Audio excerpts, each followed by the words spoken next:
Fresser. What did you say to me? Use it in the show. You know, they will love you. So we have the famous Bobby Blitz Ellsworth from Overkill here. And this is my first Totentanz video interview. Maybe you know the boss of this Arno Berträge? Yeah. Been around for a while, huh? Yes, Totentanz. yes. He's a buddy of mine, and he cannot come tonight, so he asked me if I will do this, and I said yes. Overkill is one of my favorite bands. I'm happy to be here too, so this should be good. Cool. I have written the questions down because my mind is not the best. It's all that head banging. Yes. Softens the brain, hardens the skull. Okay, a new album on the start. White Devil Armory. Yes.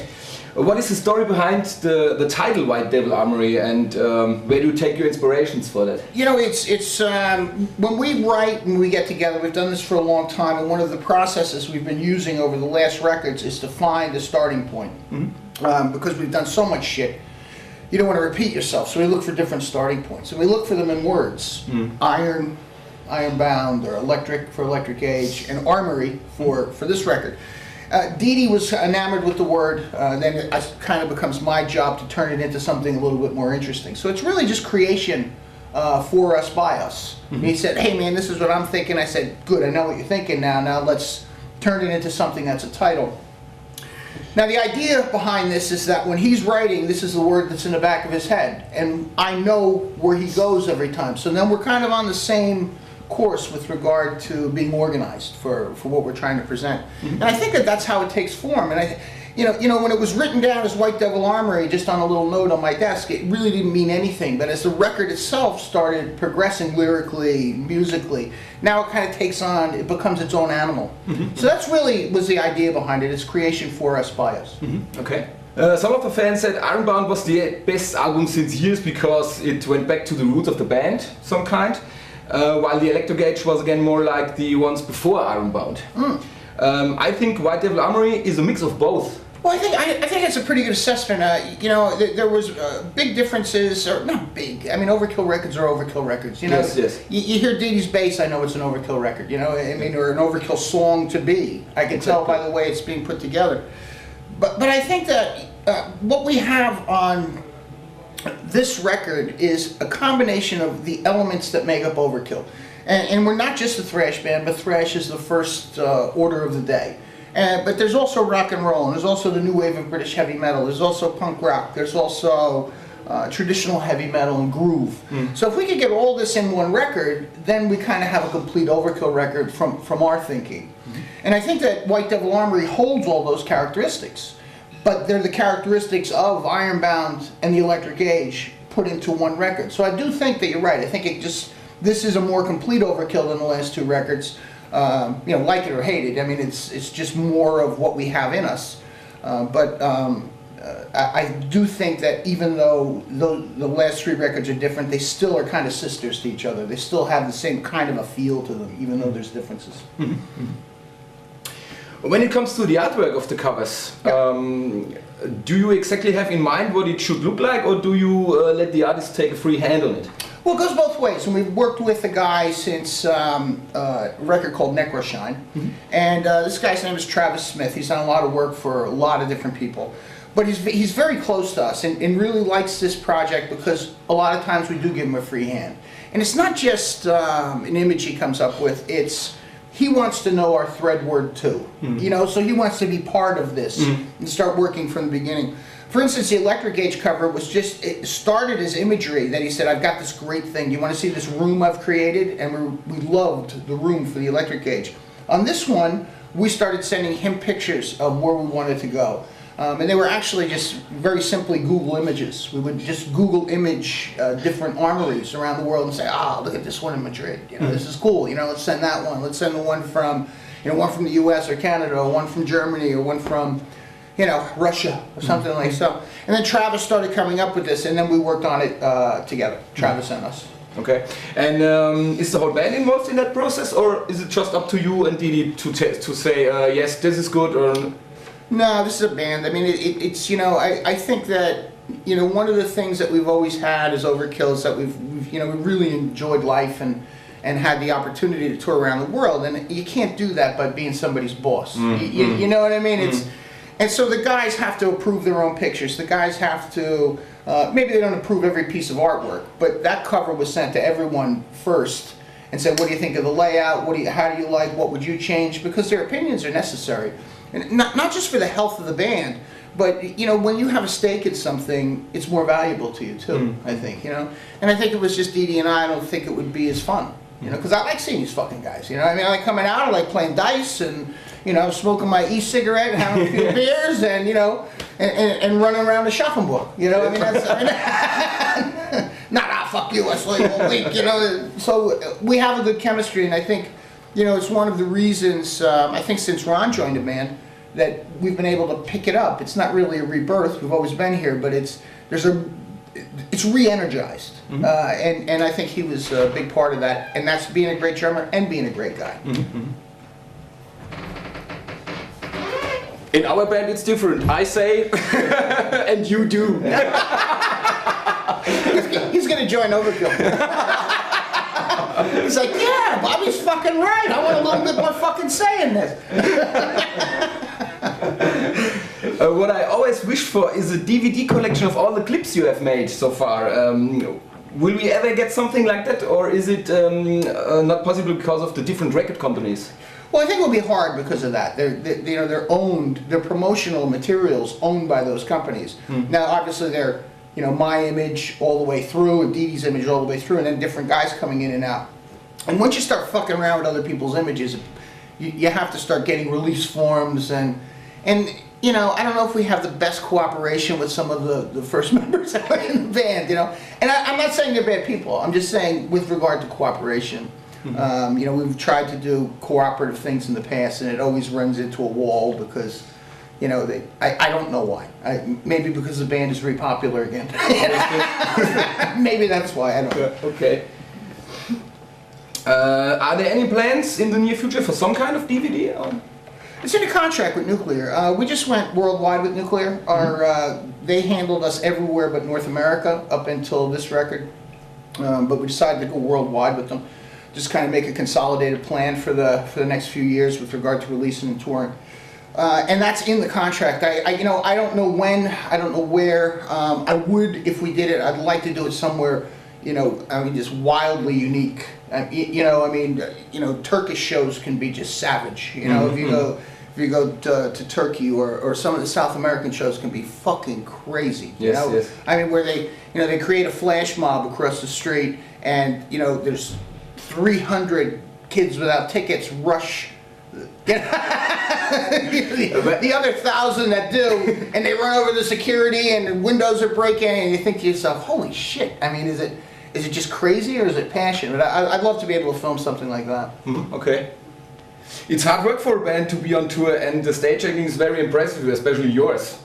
What form of exercise do you do?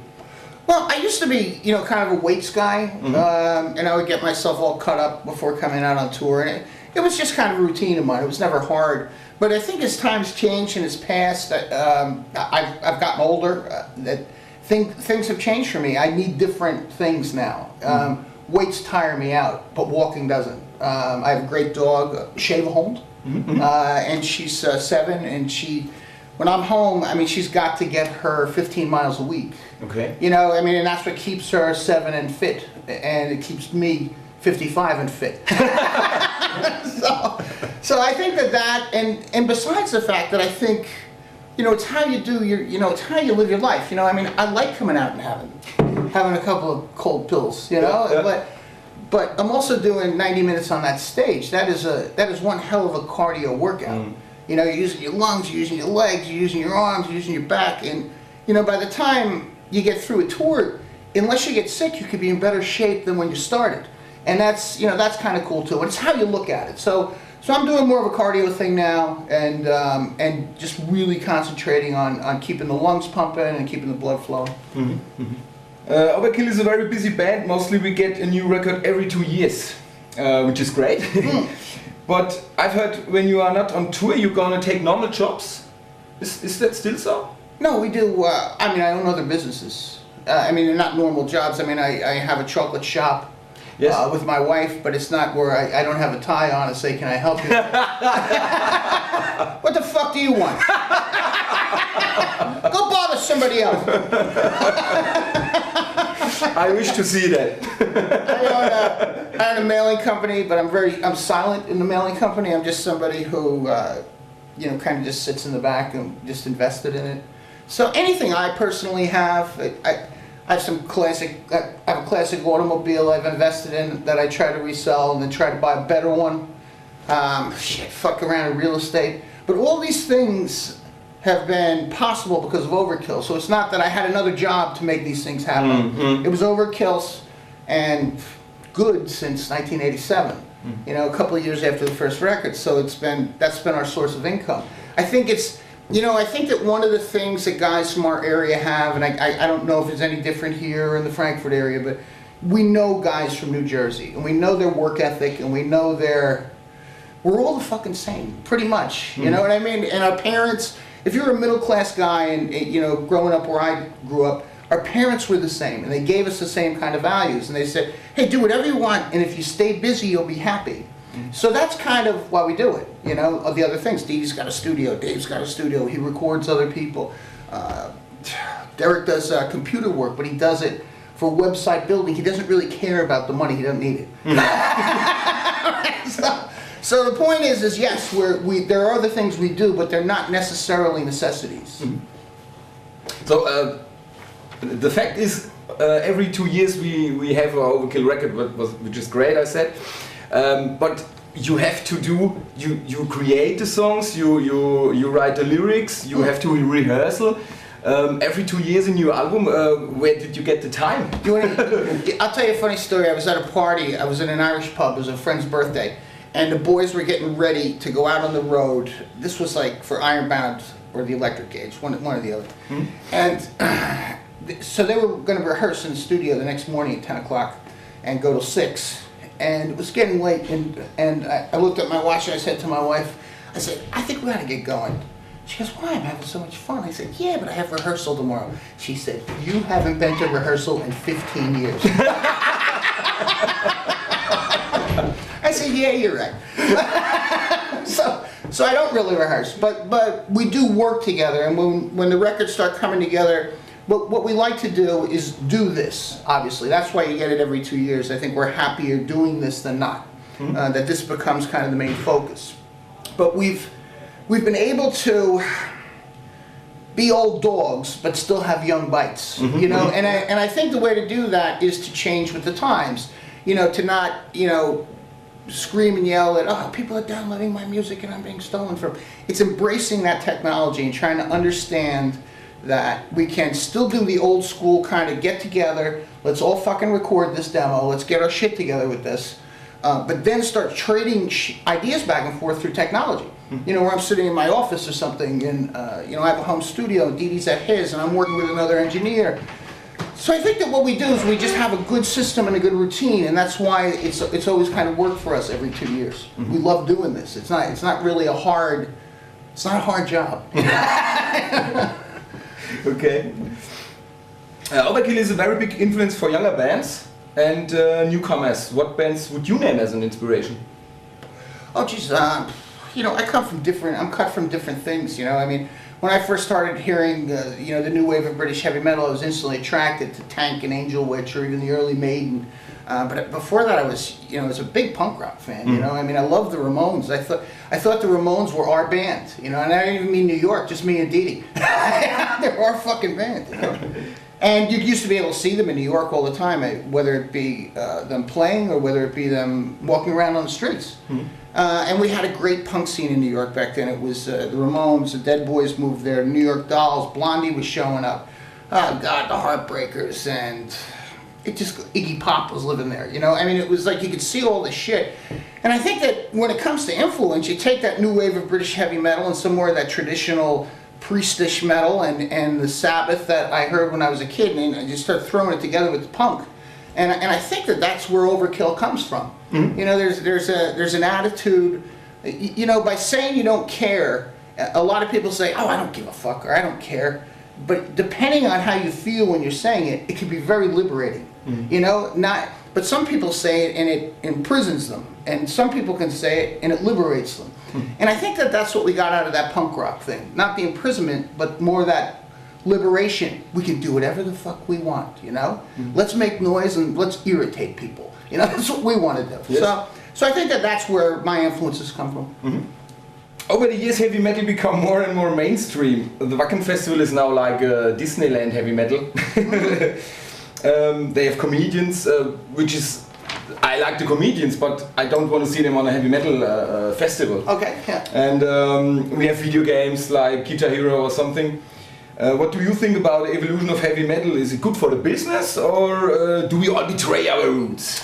Yeah, I think, you know, to some degree, I think it's good for the business. I think that you always need to be careful how far you go with evolution, and you can't. First of all, you can't stop it. If somebody has the idea and it's going to make money, you're going to see it happen. But you know, somewhere in there, it cheapens it a little bit. You know, and I think. You know, there's bands like Baby Metal and you know, stuff out there where you go, is this a heavy metal band? No, it's really just a J-pop act that's, you know, has metal guitars in it. So does it pollute heavy metal? Not really. Not unless you consider it heavy metal. So yeah, I suppose it's gone too far, but I also think that by the next time any of this shit goes around, it's because it runs on a clock.